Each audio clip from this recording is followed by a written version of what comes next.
evening, everyone, and welcome to the Peaceful Warriors Project. Salute to Allan Barnes. You guys ready? We ready to do this? Are we ready to pay homage to Allan Barnes? All right. So just a couple housekeeping tips. It's okay to snap your fingers. It's okay to tap your toes. It's okay to clap your hands because we are here to celebrate the life and the legacy and the music of Allan Barnes. Now, as you may know, in 1987, House Resolution 57 declared jazz a rare and valuable national American treasure. That resolution was introduced by Detroit's own Representative John Conyers, a champion of Detroit and jazz for many decades. Now, I've always been of the mind that if jazz is a national treasure, certainly the musicians that created are treasures as well. So we're here tonight to celebrate a national as well as a local treasure, Allan Barnes. What can one say about Allan Barnes? I can't quite remember when I first met Allan Barnes. Feels like I've known him all my life. But I do remember when I was first introduced to his music. It was the summer of 1974.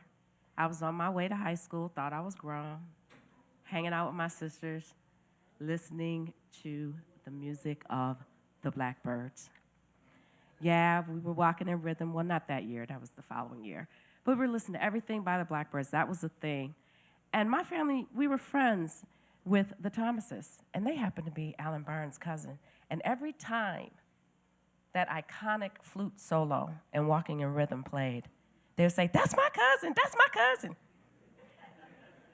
And one day, I finally had the pleasure of meeting their cousin, and it was truly a pleasure. Allan, what can I say about Allan?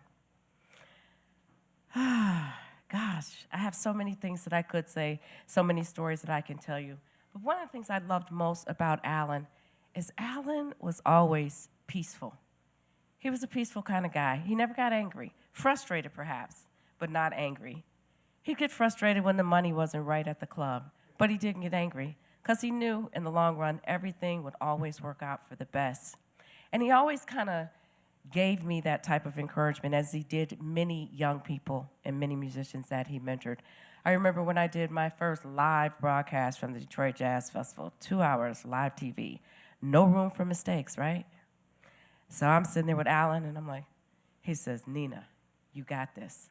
And he was right. Not only did I get it, but I got an Emmy for it.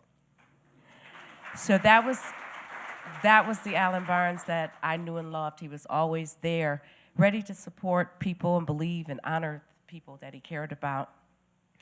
I can also recall a time when we were sitting in a meeting in the Jazz Festival, and it was the year that Donald Byrd made his transition, and they were going to interview some people to discuss Donald Byrd.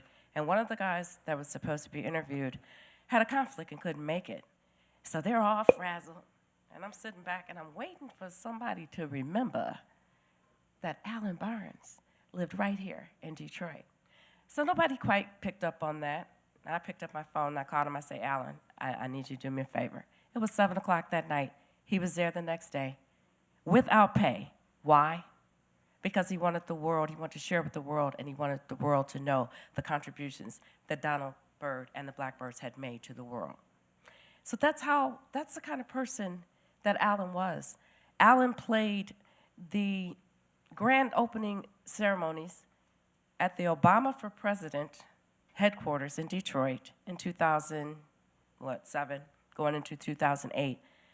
Provided his equipment, his time, and his talent at no cost. That's just the kind of guy that he was. He was always looking to make sure that everyone did well, and some people did even better than he could do.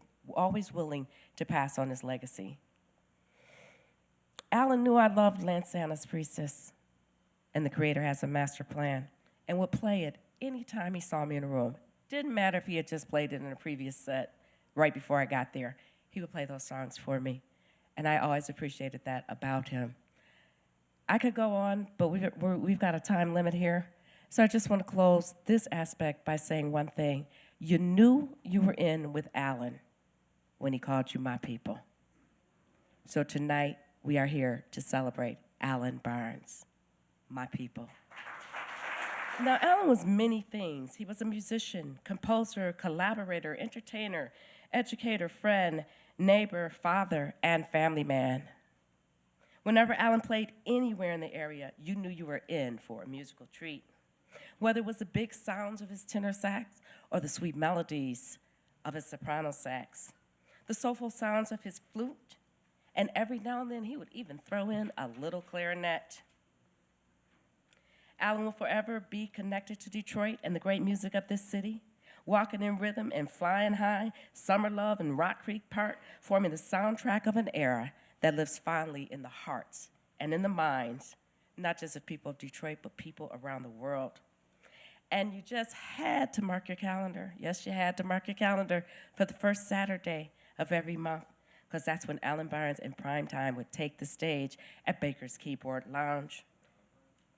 Primetime is still honoring Allan Barnes' legacy at Baker's on the first Saturday. So you get an opportunity to see him tonight, but you also get an opportunity to go there.